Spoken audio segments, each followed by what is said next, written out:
Alors, je vais partir en fait de la question de départ pour vous parler de l'Arban. La question de départ, c'est pourquoi on a tant de mal à se loger ici.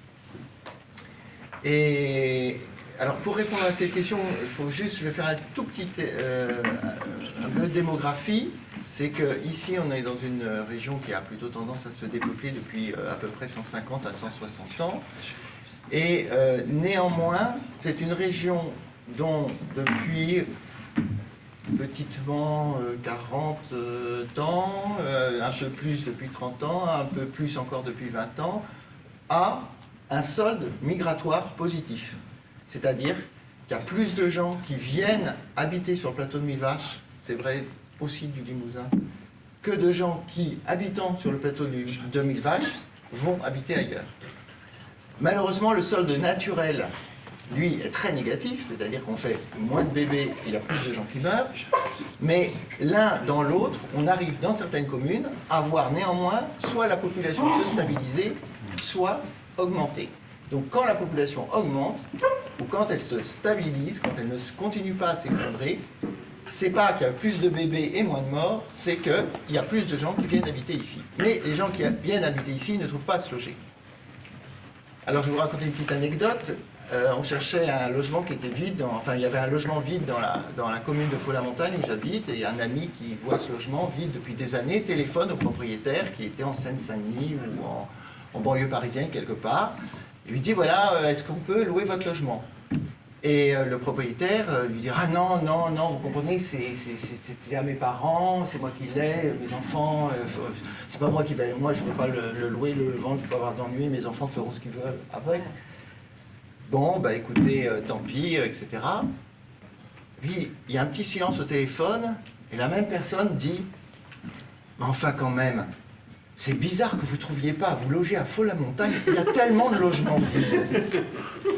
Alors, effectivement, quand les gens viennent et qu'il y a des logements vides qu'on ne veut pas louer, comment ça se passe? La commune met à disposition le gîte, un gîte rural, un gîte de vacances, quoi. Mais attention, tu peux l'occuper que pendant 10 mois, parce qu'en juillet, il va falloir le libérer, parce qu'il est loué pour les vacances. Ce que n'a du reste pas le droit de faire la commune, puisque théoriquement, elle a reçu des subventions pour faire des gîtes et pas pour faire du locatif. Bon. Donc, ça se passe comme ça. Heureusement, il y a quelques logements HLM, et puis il y a une des personnes qui habite dans le logement HLM depuis quelques temps, qui va pouvoir reprendre le logement d'une autre personne qui a finalement décidé de construire sa maison parce que c'était trop compliqué. Donc, le jour où cette personne habite sa maison, celui qui est dans qui quitte donc le logement HLM, celui qui est dans le gîte va dans le logement HLM, ce qui permet à quelqu'un d'autre d'arriver, d'aller dans le gîte en septembre, vous avez compris, puisqu'on aura laissé passer les 2 mois d'été. Voilà le genre de problème auquel on ne cesse d'être confronté quand on vient pour habiter ici. Et donc c'était ça vraiment le point de départ, et on était quelques personnes à se dire quand même un jour il faudrait faire quelque chose, etc., etc. On savait bien qu'on n'allait pas résoudre le problème d'un coup de baguette magique, mais on s'est dit on va essayer de lancer quelque chose qui va aller dans le sens de répondre à ce problème. Et puis, donc on s'est réunis comme ça pendant 1 an, 2 ans, on était, je sais pas, une quinzaine, alors il y avait 2-3 élus, il y avait 2-3 personnes du village qui étaient intéressées par cette question. Enfin, vraiment, il y avait pas, c'était pas des gens qui professionnellement étaient directement concernés par ça, c'était plutôt des gens qui étaient confrontés à rencontrer des gens qui cherchaient à se loger. Et parallèlement à ça, à ce moment-là, il y avait il y avait un collectif, enfin un groupe de gens qui arrivaient ensemble et qui cherchaient aussi à se loger, donc évidemment qui ne trouvaient pas, qui se sont mis à réfléchir aussi de leur côté, ils sont appelés les chercheurs de toit, TOIT, et donc forcément on s'est rencontrés, parce que très vite on se connaît tous, et donc on a continué à réfléchir ensemble pendant 1 an, 2 ans, 3 ans, etc. Et c'est comme ça qu'au bout d'un certain nombre de temps, on a décidé de créer un outil qui est devenu la SIC L'Arban. Alors, la SIC L'Arban, vous voyez, donc le point de départ, c'était vraiment se doter d'un outil qui pourrait proposer du logement. Donc presque, on va devenir, je sais pas, des promoteurs, on va acheter des logements et on va louer.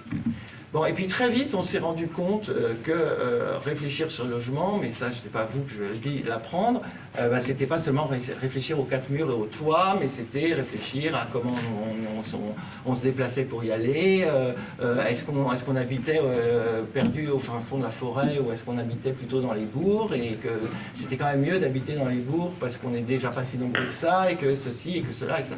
Et donc, il y a toute une réflexion qui s'est développée autour de quel type de logement on veut pour un territoire comme le nôtre. Et c'est avec ces 2 points de départ, ces 2 approches qui ont été pas simultanées, qui se sont suivies, que les 2 axes principaux de ce que fait aujourd'hui l'Arban ont pu être définis. Donc un axe qu'on va appeler plus logement et un axe qu'on va appeler plus urbanisme. L'Arban se définit sur ces petits flyers comme atelier d'urbanisme rural. Alors, je vais vous donner 2 exemples de choses qu'on a faites dans chacun de ces 2 aspects. Alors, en urbanisme, par exemple, on s'est posé la question du monsieur qui garde sa maison vide tout le temps et comment on peut réinvestir des bourgs. Si vous voulez, vous pouvez le prendre dans la poche, le petit bidule qui vous accompagne. Oui, non, mais je vais pas bouger plus. Non, ne vous inquiétez pas, j'assure. Alors, du coup, on s'est mis à faire. Alors, je vais reprendre en fait, la réflexion qu'on a eue que c'est pas seulement 4 murs et un toit, de fait, on a été sollicité, par exemple, par une commune qui avait une maison qui lui appartenait et dont elle ne savait pas trop quoi faire. Donc elle est venue et elle a dit qu'est-ce qu'on pourrait en faire. Donc elle est venue avec un peu la même question ou la même logique qui était celle de notre point de départ. J'ai 4 murs et un toit, qu'est-ce que je veux en faire? Et en fait, on s'est dit, pour répondre à cette question, on ne peut pas simplement dire, ah bah tiens, là on pourrait ouvrir une fenêtre et là faire un logement, mais on est obligé de voir ce qui se passe autour dans le village. Et donc c'est comme ça qu'on a développé des ateliers d'urbanisme pour réfléchir à comment on habitait le bourg et comment cette maison-là pourrait éventuellement répondre à un besoin qu'on va définir ensemble, mais non pas en se posant la question de qu'est-ce qu'on fait de cette maison, mais plutôt que comment on habite le bourg et de quoi on aurait besoin. Et peut-être que cette maison-là va être le moyen d'y répondre. Alors, ça se déroule sous forme... Alors là, je suis désolé. Voilà, c'est clair. Ça se déroule par étapes. Alors, il y a Stéphane qui devait intervenir à ma place, qui est urbaniste et qui anime un peu ces ateliers. On peut l'animer avec un paysagiste, on l'anime avec des architectes parfois, ou dans un second temps. Donc, on fait tout un travail avec les habitants. Donc, on invite les gens qui veulent venir du village, de dire, bon, bah là, on va travailler donc, sur cette maison, par exemple, qui était à Jansiou. Bon, là, c'est un exemple sur la Noailles, c'est une commune.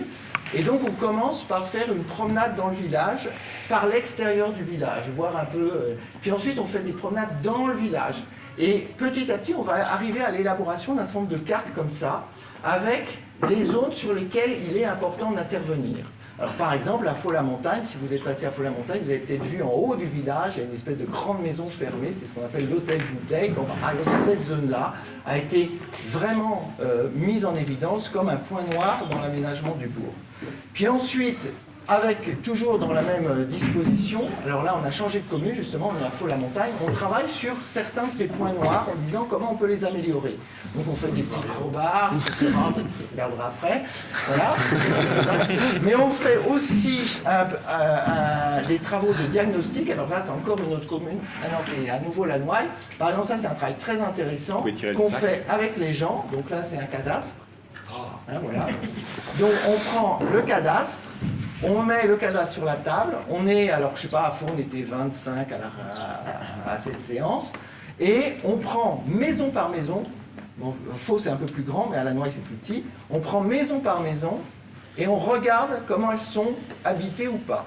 Donc vous voyez, on a une légende assez développée, résidence principale avec un propriétaire occupant, résidence principale avec un locataire, donc c'est ce qui est en bleu. Ce qui est en jaune, c'est des annexes. Ce qui est en rouge, c'est les logements vacants. Vous voyez, 1, 2, 3, 4, 5, 6, 7, 8, 9, 10, 11, 12, 13, 14 logements vacants à la Noailles sur pas beaucoup de logements. Ça doit pas vous faire que des amis, tout ça. Généralement, autour de la table, les propriétaires ne sont pas là, parce que les propriétaires, ils sont très très loin. Donc ça se passe plutôt bien. On fait aussi les résidences secondaires. Et on essaye éventuellement de définir les résidences secondaires selon que c'est des vraies résidences secondaires. Je veux dire, c'est pas la même chose, quelqu'un qui vient 3 mois dans l'année dans sa résidence secondaire et quelqu'un qui vient 5 jours tous les 2 ans pour aérer. Donc tout ça est mesuré et voilà. Suite à tout ça, je vais aller un peu plus vite, juste pour vous donner un peu des idées. On peut le poser maintenant. Oui. Suite à tout ça, on fait des propositions avec. Enfin, on sort un certain nombre de choses, et puis après, peut-être qu'il y a des choses qui se font, d'autres qui ne se font pas, parce qu'il y a toujours plus de propositions que de choses qui peuvent être faites. Donc ça, c'est un peu ce premier volet de travail d'atelier d'urbanisme. Et puis le deuxième volet, c'est de se dire, là, je reviens à ma maison de Jansiou. Tout le travail qui a été fait, par exemple, à Jansiou, c'était de se dire, il manque dans le bourg, ici, ce qu'on appelle le bourg et les villages, c'est pas la même chose. Vous voyez, vous avez fait un petit. En fait, il y a une commune. La commune, par exemple, ici, vous êtes à Ned, commune de Ned.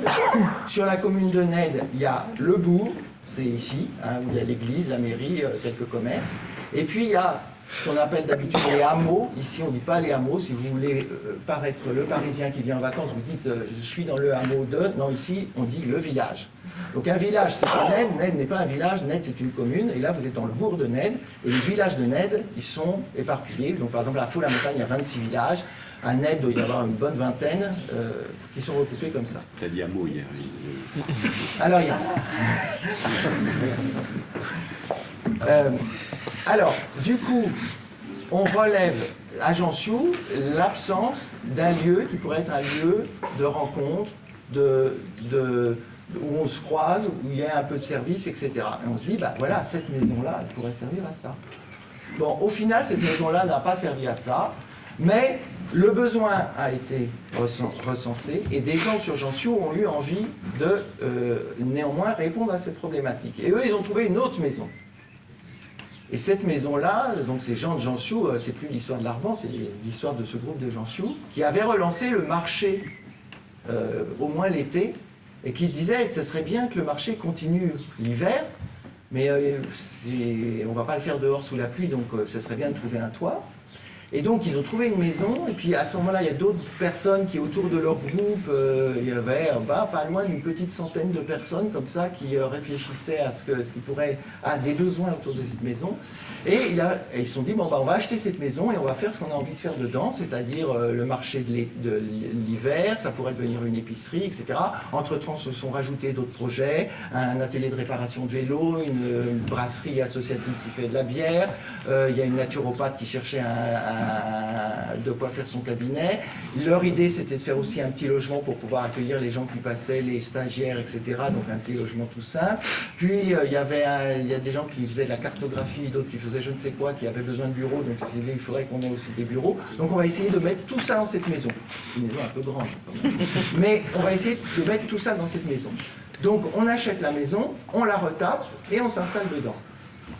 Sauf qu'à ce moment-là, ils se sont assez vite aperçus qu'aller voir la banque en disant on va faire ça alors qu'on est une petite association et qu'on n'a pas, et que voilà, c'est difficile de trouver de l'argent. Et donc, ils sont venus voir l'Arban et ils se sont dit voilà, nous, ce qui nous intéresse, ce serait d'acquérir ce bien, mais à la limite, ce bien, on n'a pas vraiment envie, nous, de l'avoir en propriété. Comme l'Arban a vocation d'être un outil qui est au service du territoire pour tout ce qui est logement, immobilier, etc., eh ben, ce serait plus intéressant que ce soit l'Arban qui l'achète. Et donc, on a monté le projet avec eux en réfléchissant à combien ils pourraient payer le loyer de manière à définir les travaux en fonction. Alors, en gros, ça donne ça. On peut payer ce loyer-là, maintenant on veut tous ces travaux-là, donc on a besoin de ça, donc le loyer va falloir le monter là, non ça va, on va le baisser là, donc on va baisser les travaux là, et on a, dans une négociation entre les futurs usagers et l'Arban, cherché le loyer le moins cher pour les travaux les plus efficaces. Et qui répondent le maximum à la demande. Donc par exemple, une des solutions, ça a été des gens de tout ce réseau autour de la bascule, la Renault, etc., de l'association, de se dire, on n'a pas beaucoup d'argent, mais on va passer du temps à faire, nous, une partie des travaux. Alors, quel type de travaux, etc. Ouais, on définit tout ça. C'est-à-dire que quand on commence à se mettre d'accord, en fait, ils savent le loyer qu'ils vont payer, on sait le loyer qu'on va toucher, alors que les travaux n'ont pas encore commencé. Mais on a négocié ça ensemble et on a trouvé les solutions ensemble. Alors, pour faire ça, c'est un autre aspect des choses que j'ajoute au pot commun, c'est qu'en fait, je vous ai parlé de l'Arban, de tout ce réseau autour de la bascule, la renouée, etc., les gens dont j'ai décrit les usagers futurs de ce bâtiment. Mais ici, on fait beaucoup de choses quand on fait des choses en lien, en réseau, en ceci, en cela, c'est-à-dire qu'on va toujours chercher d'autres personnes autour. Et donc, on s'est dit, bon, pour acheter cette maison et faire les travaux, en tout, on arrive à un budget global de 250 000 €, je sais pas quoi. Si on veut aller faire un emprunt à la banque, on ne va pas pouvoir lui demander tout ça, et on va d'abord essayer de chercher de l'argent en cherchant autour de nous. Donc, tout le réseau de la renouée, on a fait une collecte d'épargne, d'argent, soit sous forme de dons, soit sous forme de prise de part à l'intérieur de l'Arban. Et donc, il y a 100 personnes qui ont amené, enfin, il y a une centaine de personnes qui, au total, ont amené 100 000 €. Donc après, on avait plus de 150 000 € à alimenter à la banque. Et donc, pour faire ça, soit ils faisaient un don à un fonds de dotation, parce qu'on s'est créé aussi, c'est un autre projet, mais avec lequel on a un lien, un fonds de dotation.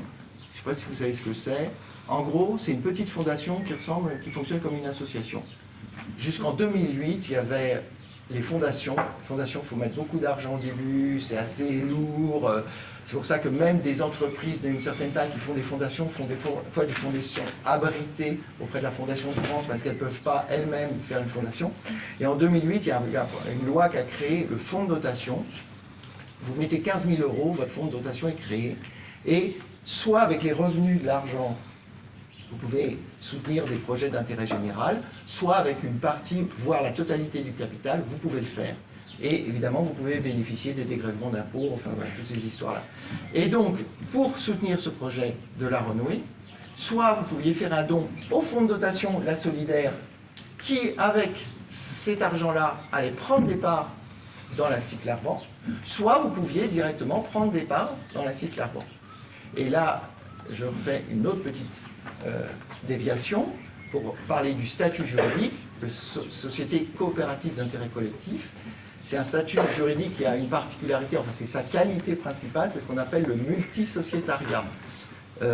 C'est-à-dire que vous pouvez, à l'intérieur d'une SIC, avoir tout type de sociétaires, des individus, personnes physiques particuliers, des associations, d'autres entreprises et des collectivités locales, qui est à peu près le seul type de statut juridique d'ordre privé dans lequel une collectivité locale peut prendre des parts. Donc par exemple, dans notre site, il y a un certain nombre de collectivités qui ont pris des parts. Et l'intérêt aussi, si vous avez suivi mon raisonnement avec la renouée, c'est que les 100 personnes qui soutenaient la renouée, sur le lot, il y en a 60 qui sont passées par du don, mais il y en a 40 qui sont passées par des prises de parts. Ça veut dire que ces gens-là, ce qui les intéressait, c'était de faire la renouée, c'était pas de faire l'Arban. Mais maintenant, ils sont dans l'Arban. Et c'est-à-dire qu'ils sont dans la gouvernance de la structure, et donc, d'une certaine manière, ils vont aussi être garants de la pérennité du projet. Et ce schéma que je vous ai un peu développé longuement sur la renouée, on l'a redéveloppé avec une ressourcerie à Felletin, pour circuit. On l'a redéveloppé avec un collectif qui s'est créé à Ambruja, en Corrèze, pour reprendre une auberge qui était vide depuis longtemps, pour recréer un lieu sur le village d'animation, un petit peu comme fait la renouée avec un peu moins d'ambition et de projet. Et on est en train de le mener actuellement avec une association qui s'appelle l'Amicale Millefeux, à La Selle, à 10 km d'ici, qui sont un groupe, un collectif d'étudiants des Beaux-Arts qui sont rencontrés aux Beaux-Arts et qui ont investi un lieu où ils ont un bail précaire actuellement et où on est en train de faire sur le même modèle acquérir ce bien. Et l'idée en fait c'est de se dire l'Arban constitue petit à petit comme ça un patrimoine collectif immobilier sur lequel nous Arban, mais nous, c'est-à-dire demain les gens de l'amicale Millefeu, aujourd'hui dans le conseil d'administration de l'Arban, par exemple, il y a un représentant de l'association La Bascule dont je vous ai parlé tout à l'heure, qui est membre du conseil d'administration, dont nous sommes collectivement les garants.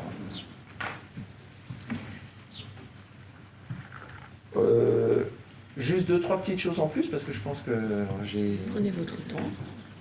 Alors, il y a une autre personne, un couple qui est venu nous voir aussi, qui habite aussi dans notre commune, qui a quitté la région parisienne il y a 4-5 ans, qui s'est installé à Faux. Ah oui, si, ça va me permettre de parler d'une autre action de l'Arban, c'est qu'une des premières constructions, la première construction qu'on a faite, c'est ce qu'on appelle un logement passerelle. Alors un logement passerelle, c'est une petite maison qui est meublée et qui a pour vocation d'accueillir des gens qui veulent s'installer ici, mais qui ne sont pas sûrs. Et donc, on leur propose d'habiter cette maison de 6 mois à maximum 2 ans. Il en faudrait plus, des logements passerelles, mais bon, il y en a quelques.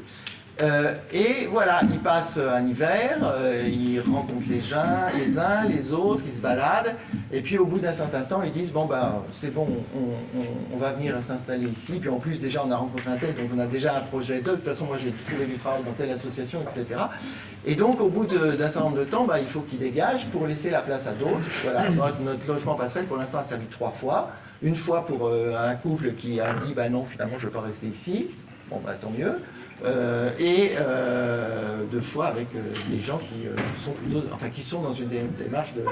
Alors, du coup, ceux qui ont décidé de rester, qui avaient leur appartement en région parisienne, une fortune pour tout dire, l'ont vendu et sont venus ici et ils pouvaient acheter une maison dans Faux qui leur convenait très bien.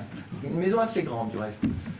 Et alors là, en discutant avec eux, ou plutôt eux en discutant entre eux, viennent nous voir et puis nous disent en fait ça nous embête énormément de devenir propriétaire d'une maison, parce que si dans 15 ans on a envie de faire autre chose, si ceci, si cela, pourquoi devenir propriétaire en plus on a un peu honte, parce qu'on avait un appartement qu'on a acheté il y a longtemps, qu'on avait retapé et qu'on a revendu une fortune.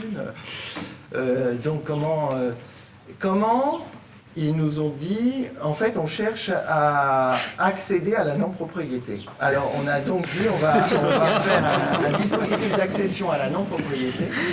Donc, en fait, qu'est-ce qu'ils ont fait ? L'argent qu'ils avaient, ils l'ont mis dans l'Arban. Alors, une partie sous forme de part sociale. Donc là, encore, ils deviennent associés de l'Arban. Et une grosse partie sous forme de compte courant d'associés. Et avec cet argent, c'est pas eux qui ont acheté la maison, c'est nous qui l'avons acheté. On a signé un contrat avec eux pour leur rembourser ce qu'ils ont mis en compte courant d'associés sur une certaine période. Et on les a mis dans la situation d'être locataires, mais en prenant en charge finalement toutes les charges qu'ils auraient eues s'ils avaient été propriétaires. Donc on essaye de trouver un contrat où en fait eux s'y retrouvent et nous on s'y retrouve. Et surtout, et c'est là où le travail de l'Arban est vraiment un travail sur le très long terme, parce que tout ce que je vous raconte, ça fait presque 10 ans qu'on travaille dessus et en fait on a 8 ou 9 biens immobiliers seulement. Et on n'a pas 300 logements sur le plateau de Millevaches.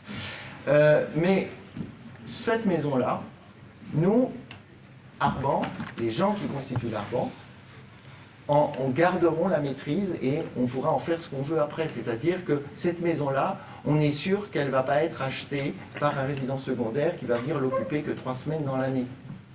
Pas qu'on n'a rien contre les résidents secondaires qui viennent que 3 semaines dans l'année, mais c'est dommage qu'ils gèlent un bâti aussi bien situé, aussi bien construit, aussi bien intéressant dans un village où les gens n'arrivent pas à se loger.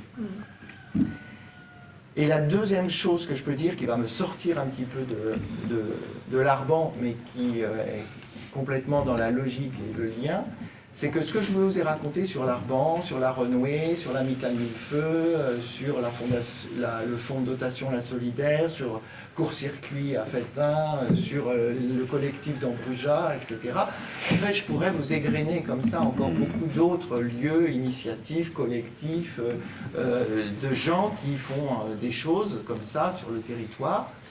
Et ce qu'on a expérimenté avec le fonds de dotation, l'Arban, la Renouée, ces liens entre les uns et les autres. Savoir que moi, la petite coopérative dans laquelle je travaille, on est aussi actionnaire de l'Arban, et que les gens qui sont devenus propriétaires des bureaux dans lesquels on est installé se disent, ces bureaux-là, en fait, nous, on n'en a pas vraiment besoin. Ils étaient dans la maison qu'on a achetée, enfin, ils étaient liés à la maison qu'on avait achetée. Mais bon, on va garder la propriété de notre maison, mais ces bureaux, on va les larguer à l'Arban. Parce que comme ça, l'Arban aura un bien immobilier de plus, et que moi, le loyer que je paye, que notre coopérative de rédactrices paye, eh bien, au lieu d'aller dans la poche de ces gens-là, ils vont aller dans l'Arban. Donc ça va consolider économiquement l'Arban, qui pourra ainsi, etc., etc., etc. Toutes ces espèces de liens un peu multi... vous voyez ce que je veux dire, on sent qu'il y a besoin de le rendre encore plus fort, pas forcément plus visible ou plus lisible, encore que parfois oui. On sent qu'il est important en tout cas qu'il y ait encore plus d'épaulement, de renfort d'une initiative à l'autre. Et depuis à peu près 1 an, à l'issue de rencontres qui ont lieu tous les ans, qui s'appellent des Fêtes de la Montagne, dont l'avant-dernière avait lieu ici, à Ned, on travaille sur une chose qu'on a appelée un syndicat de la montagne limousine, qui pourrait regrouper des habitants, enfin qui regroupe déjà du reste, des habitants, des initiatives comme celles que j'ai citées, et qui pourrait se doter de nouveaux outils complémentaires à ceux qui existent déjà pour rendre plus fort l'ensemble de ces dynamiques. Et si je termine là sur ces quelques mots sur le syndicat. Syndicat, vous disiez. Syndicat de la montagne limousine, il y a beaucoup de structures juridiques. On a appelé le mot syndicat, c'est le mot des gens qui se mettent ensemble pour défendre un intérêt commun. Mais c'est un syndicat à penser territorialement finalement. Il n'y a aucune structure juridique, etc. pour l'instant, et peut-être qu'il n'y en aura jamais, mais c'est une dynamique sur laquelle un certain nombre d'acteurs, dont l'Arban, travaillent actuellement pour donc rendre ces dynamiques plus solides les unes par rapport ensemble, mais aussi vis-à-vis d'un certain nombre de protagonistes extérieurs avec lesquels il est important d'établir un rapport de force sur des questions très variées, parce que les reconfigurations territoriales qu'on a subies ces dernières années, que ce soit les régions, les grandes régions, que ce soit les regroupements de communautés de communes, etc., pour l'instant, on en touche plutôt du doigt les effets négatifs que le moindre effet positif. Et donc, on est conscient qu'il faut qu'il y ait une espèce de contre-pouvoir qui, face à cela, soit assez solide, y compris sur des problématiques très concrètes comme l'avenir de la ligne SNCF Limoges-Ussel qui s'arrête ici à Émoutier et qui s'arrête à La Selle. Y compris sur d'autres questions qui occupent beaucoup de gens ici, qui sont par exemple la question de l'accueil de migrants. Il y a quelques années, l'État a installé des CADA, des centres d'accueil de demandeurs d'asile. Manque de peau, il en a installé un à Émoutier, 10 km de Ned, un autre à Perlevade, 13 km de Faux. Au moment de l'évacuation de la jungle de Calais, un centre d'accueil et d'hébergement à Péral-Château, 15 km d'ici. Ben, ces gens-là, au bout d'un moment, ils sont dégoûtés, ils sont à la rue, et ben, donc ils sont chez des gens, dans des familles, et donc là aussi on est en conflit avec les préfectures, ceci, cela. Voilà un petit peu quelques éléments qui justifient cette démarche plus globale autour du syndicat et dont l'Arban est partie prenante. Bah écoutez, merci voilà. En tout cas pour cet échange, à la fois cette présentation très dense et très claire de vos actions et l'éclairage qu'elle donne à la manière dont on gère des questions de territoire à partir de petites histoires de petites contraintes, d'individus, de questions voilà, vous êtes partie de la famille, de cette famille, pour nous raconter toute l'histoire de l'Arban, tout ça pour arriver à finalement la question de la gestion de la préoccupation justement du réseau ferré du territoire, je dirais plus profond, comme peut l'être la forêt. Et voilà, je trouve que c'était très... Et puis c'est aussi... Merci pour l'enthousiasme, je veux dire l'optimisme en fait, qui ressort de votre présentation. Il y a un optimisme, on se dit oui, ça a l'air... ça fonctionne. Voilà. Ça marche. Et je pense qu'Emmanuel va toucher là où ça... Non. Alors, les difficultés, quand est-ce qu'elles Juste commencent? une petite... j'ai amené aussi il y a un journal qu'on fait sur Le Point, un trimestriel dit d'information et de débat. Et il y a 2 ans, c'était en mars 2017, c'était les 30 ans de Télé Mille Vaches, télévision associative, et on a fait un numéro un peu spécial où on a essayé de brasser tout ce qui s'était passé pendant les 30 dernières années sur le plateau de Mille Vaches. Et donc à chaque fois on est parti d'un événement pour traiter d'un sujet. Donc j'en ai amené une petite pile, vous pourrez les prendre si cela vous intéresse, où on parle à la fois de forêt, à la fois d'accueil, à la fois de logement, à la fois de migration, etc. Enfin, voilà. Merci. Alors, plein de questions sur moi. Moi, c'est plutôt une remarque. Quand vous avez commencé de parler, je me suis dit, mais ça devrait être le travail d'une commune, ça pourrait être la démarche d'un CAUE qui fait, à la demande de la commune, qui fait ce travail d'enquête, d'investigation. Je ne comprenais pas très bien. En fait, vous avez déroulé les choses à partir de l'histoire, et à partir d'un point, et la création d'une structure et d'un réseau. Mais mes interrogations de départ troublaient beaucoup l'écoute de votre propos. Et au bout du compte, je me suis dit, en réalité, il y a une sorte de défection des politiques publiques en milieu rural, qui sont à la fois très dommageables, mais en même temps, qui sont d'une certaine façon, cette carence-là, constitue le point de départ. Alors c'est peut-être lié à des conditions très particulières ici, de la prise en charge par les gens de cette question de l'aménagement de leur territoire. C'est assez singulier. Et en même temps, c'est vrai qu'on s'est beaucoup reposé sur les politiques publiques. Et il y a des tas d'endroits, moi je travaille dans des endroits où il n'y a que les politiques publiques ou leur absence. Mais cette chose-là, je ne sais pas si elle existe ailleurs, s'il y a d'autres types de dispositifs du même ordre, dans des régions équivalentes. Mais voilà, première chose, constat, il y a une absence ou une carence du système public.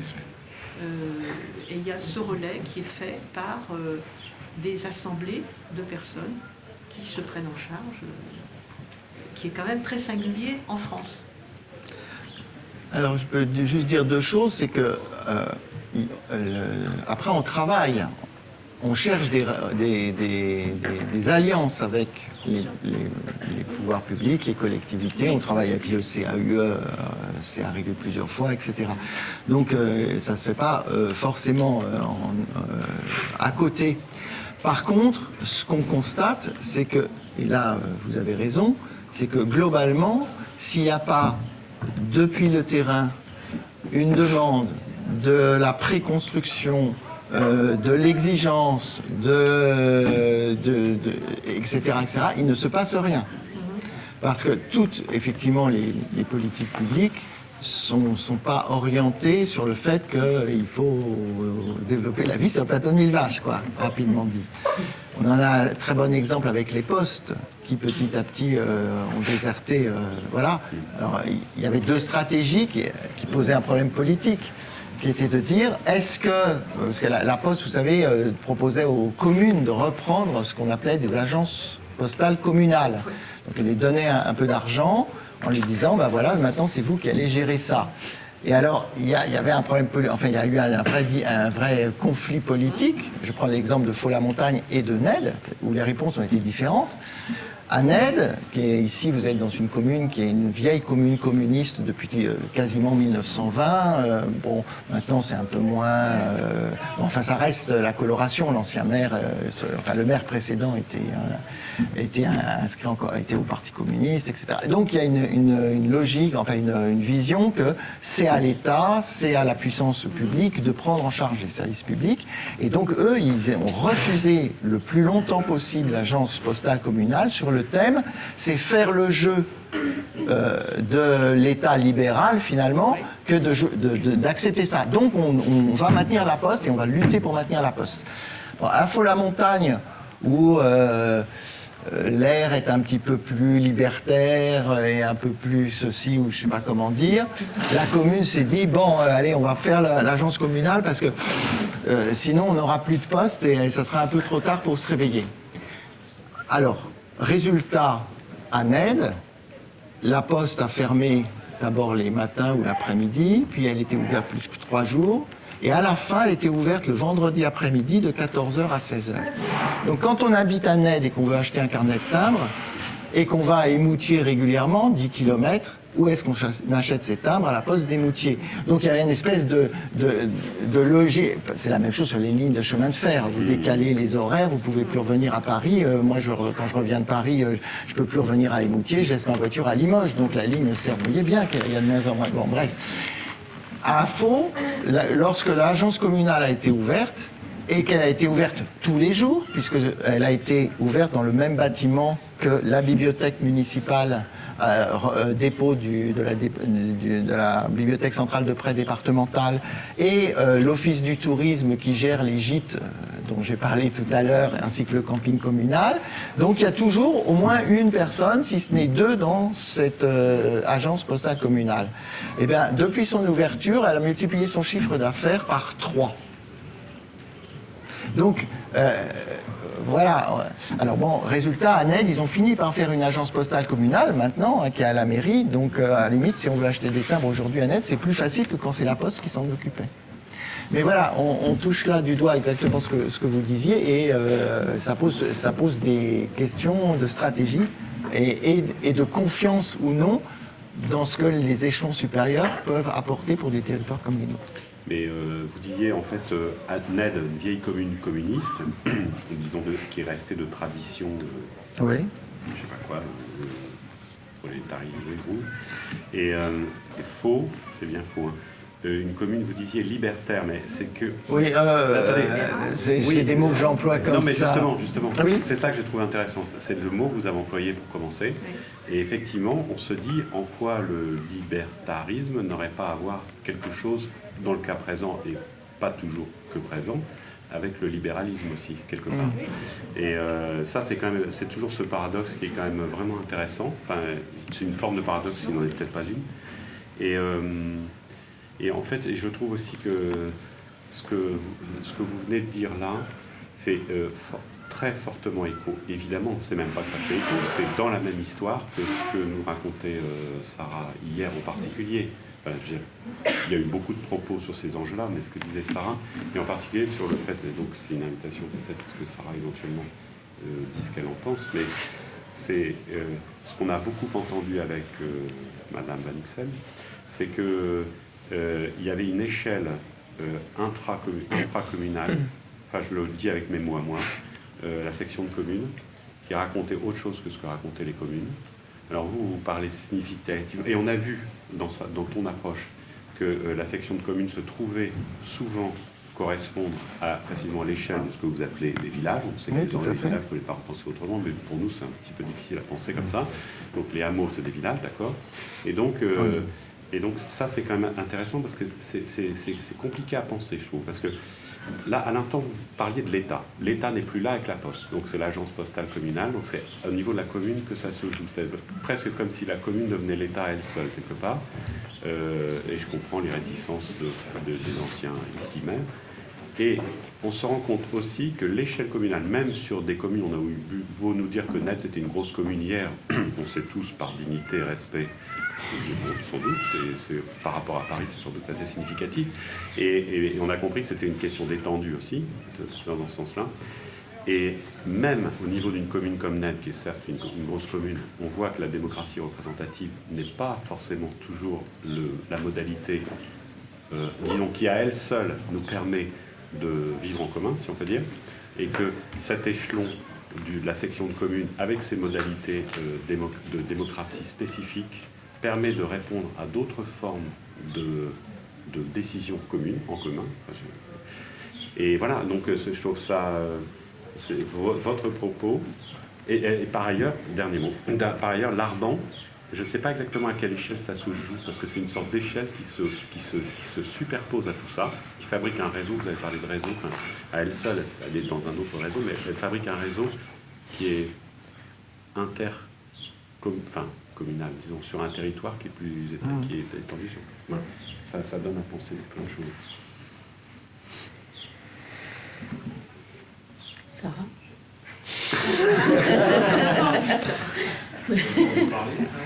Moi, il y a une remarque. Oui. Non, c'était peut-être en réaction, puisque j'ai été interpellée par Les Emmanuel. sections communes que justement, soit Michel qui réagisse pour nous dire, lui, j'ai eu l'impression que finalement c'était assez désaffecté, qu'il y avait eu des projets pour les faire vivre, mais que finalement peu d'entre eux avaient abouti. Mais comme je l'ai bien dit, c'était il y a 4 ans, et on a eu tout à l'heure l'occasion de faire un peu un bilan des initiatives et des projets qui avaient abouti ou non. Alors apparemment, c'est plutôt sur une des sections dont je vous avais pas parlé, peut-être celle où il y avait le Pascal Jean-Sou-Pigerol. Oui, Villate. Peut-être c'est celle-ci finalement qui fonctionne le plus. Oui, alors en fait, les sections de communes, ça a été un petit peu, comment dire, c'est assez compliqué par plusieurs effets. D'abord, il y a eu une loi qui a, il y a quelques années, remis aux communes le soin de gérer les sections de communes, si j'ai bien compris. Ça, c'est ce qui s'est dit en fait. Oui, et par contre, pour qu'une section de commune soit active, il faut qu'il y ait au moins 20 membres. Cadastral de plus de 2000 €. Voilà. Alors, il y a plein de sections de communes, si on ne veut pas dire de villages ou de hameaux, qui n'ont pas ces 20 personnes. Quand je vous dis qu'à Faux-la-Montagne, il y a 26 villages, il y a 415 habitants à Faux-la-Montagne. Donc c'est un peu plus petit que Ned, mais c'est plutôt une grosse commune. Ici, sur le plateau de Millevaches, dans un sens un peu large, disons parc naturel régional, la moitié des communes ont moins de 200 habitants. Voilà. Donc évidemment, si vous imaginez 26 villages sur Faux-la-Montagne, il y a des villages où personne n'habite et où il n'y a pas forcément du reste de propriété sectionnelle non plus. Donc en fait, alors, il y a des communes où les sections fonctionnent relativement bien, mais généralement sur un ou deux sujets. C'est-à-dire c'est pas une espèce d'autogestion sectionnale de l'ensemble de la vie du village. À Saint-Martin-Château, par exemple, vous avez des sections qui sont propriétaires de forêts et donc qui gèrent les forêts sectionnales.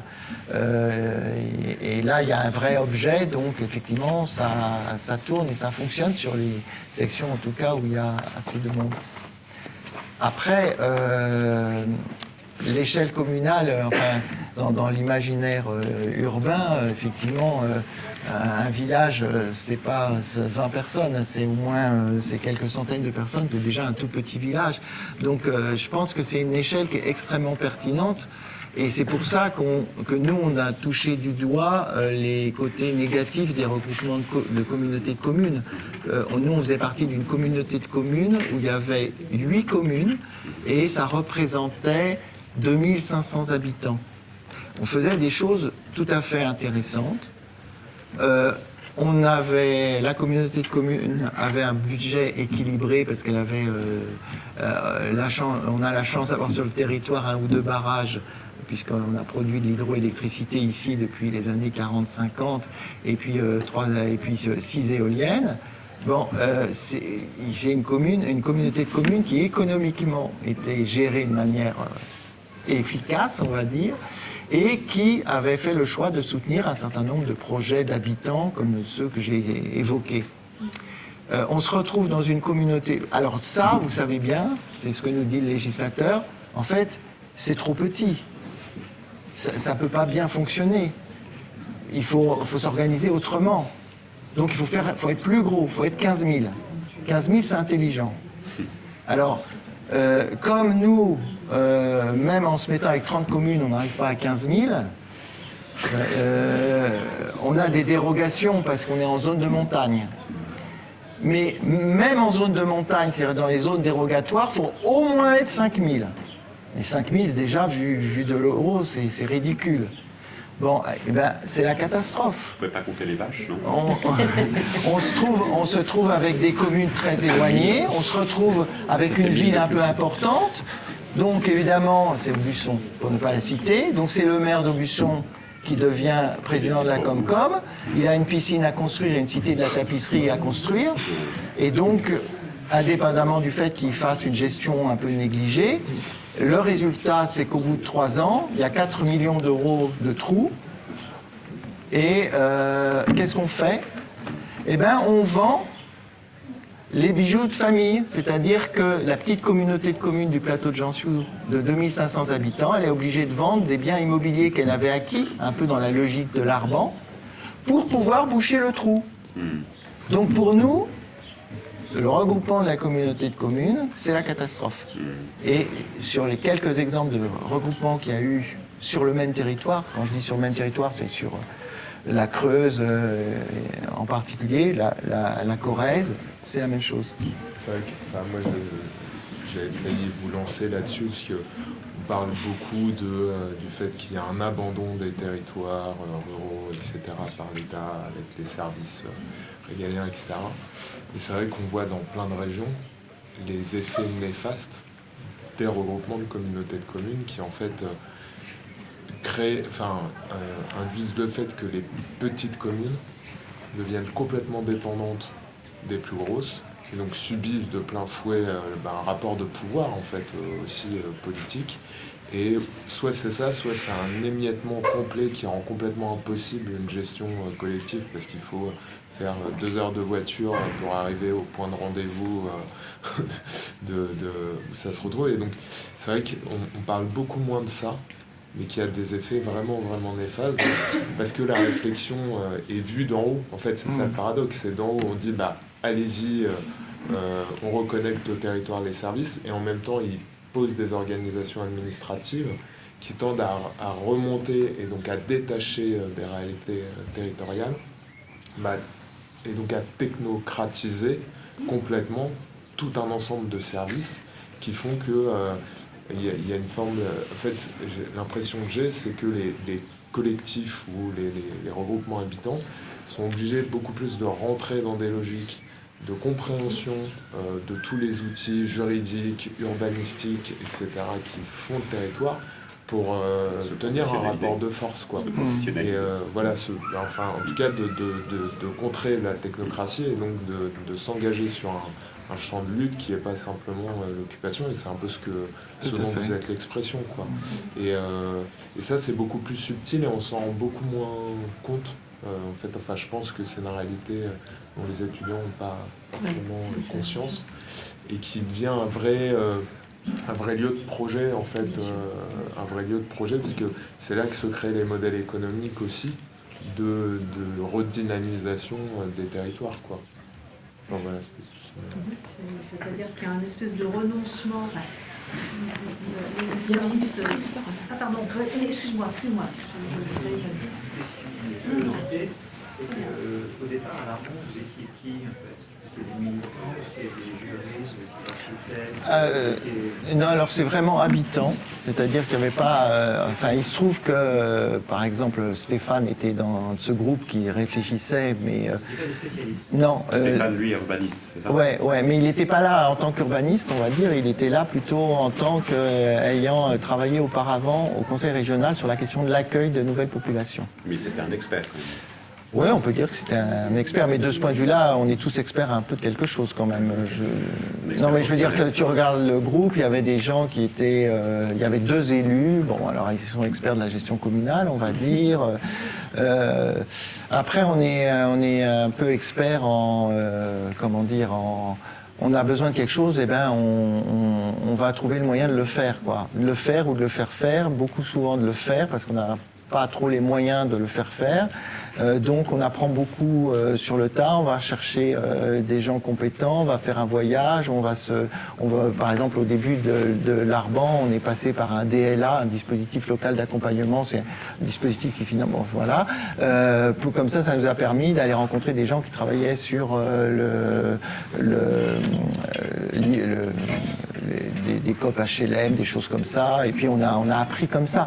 Pendant 2 ans, on a fait ce travail-là avant de se dire, tiens, on pourrait faire une SIC qui s'appellerait l'Arban. Et du reste, avant de faire la SIC, on a fait une association qui était une association de préfiguration, parce qu'on n'était pas encore sûr certainement qu'on allait faire une SIC. Et vous, votre profession de départ, c'est quoi? Alors, moi, j'ai fait des études d'histoire. Mais ensuite, j'ai fait un CAP de suraffûteur pour travailler en ambiance bois et un CAP de conducteur grand routier, carrément. C'est-à-dire que je peux conduire des 38 tonnes, parce que je faisais les livraisons à ambiance bois. Et puis voilà. Et donc j'ai travaillé pendant 20 ans à ambiance bois, mais à ambiance bois, j'ai été des fois commercial, et puis j'ai été des fois manutentionnaire, et voilà. Et puis... donc il y a beaucoup des parcours des gens qui viennent ici qui sont tortueux. Vous êtes payé, vous payez à l'Arban? Comment ça marche? Ah oui, ben, enfin les gens qui sont salariés de l'Arban sont payés. Il y a 3 personnes plus une personne qui travaille juste sur l'administration, la comptabilité. Mais qui ne sont pas tous à temps plein, parce que par exemple Stéphane Grasser, donc qui est directeur de l'Arban, celui qui travaillait avant sur l'accueil, celui qui est urbaniste, en fait il a une double activité parce qu'il est aussi accompagnateur de randonnée. Donc théoriquement il travaille que 80% à l'Arban et 20% il emmène des gens se balader sur le plateau de Mille Vaches ou ailleurs. On va faire une randonnée avec lui. Voilà. Très bien. Elisabeth, peut-être, puis on conclura avec ta question ou ta remarque. Oui, non, mais très vite. Le problème, c'est qu'on a deux courants qui sont en train de se constituer et qui forment. C'est assez. Ça change complètement nos mentalités. C'est-à-dire qu'on a considéré longtemps que c'était très important que les services publics soient les moteurs et politiquement, ça nous semblait correct. Aujourd'hui, comme on a des services de l'État, on en parlait tout de suite là, il y a des doctrines très très puissantes qui descendent des cabinets, qui descendent par paliers, qui font que les services de l'État, les services déconcentrés, ont comme mission d'aller bombarder les communes pour les persuader de faire de l'intercommunalité, d'être partie prenante de cette technocratisation du système. L'autre côté qui est en train de se développer, qui est cette intelligence collective qui se constitue autour de projets particuliers, constitue l'autre versant et nous fabrique un paysage politique qui est très différent de celui qu'on a pu connaître, qui était après la Deuxième Guerre mondiale, qui était de militer pour la prise en charge publique. Et c'est très troublant en même temps. C'est très intéressant et c'est très troublant. Parce qu'on est au fond confronté à des services de l'État qui sont autistes par rapport à ce creuset d'intelligence collective qui se fabrique. Le meilleur exemple, c'est qu'il y a eu un plan de revitalisation de la Creuse, je ne sais pas si vous avez entendu parler, parce que quand il y a eu l'affaire GMS, Macron avait dit bon, on va faire de la Creuse un territoire innovant, etc. Ce plan est sorti il y a quelques mois. Je veux dire, il n'y a rien d'innovant et surtout il a été construit complètement en dehors de cette logique-là. Enfin, à la limite, on ne peut même pas le leur reprocher. Je pense qu'ils ne comprennent rien. Quoi. Ah non, ils sont totalement aveugles à ça. Ils comprennent pas ce qu'on Je pense que c'est une belle conclusion.